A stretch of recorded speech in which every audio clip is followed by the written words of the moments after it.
In this video, I'll be talking about the graphical analysis of one-dimensional motion. For example, if a velocity time graph is given, just like in this graph here, in this graph, the position time graph, the slope at any point, at any time, for example, at this point, the slope at that point gives you the instantaneous velocity. If I need to find out the slope or the velocity, let's say at point T, then what I'm going to do, I'll just draw a tangent at this point.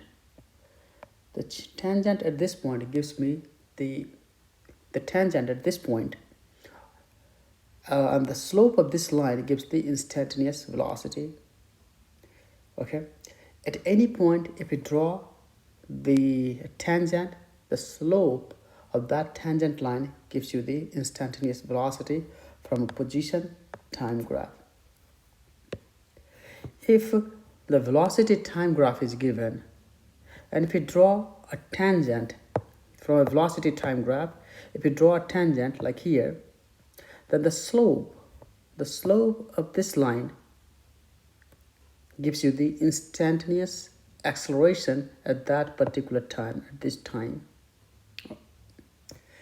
And if you again have the velocity time graph, like let's say in this graph, then the total area underneath between the time, this total area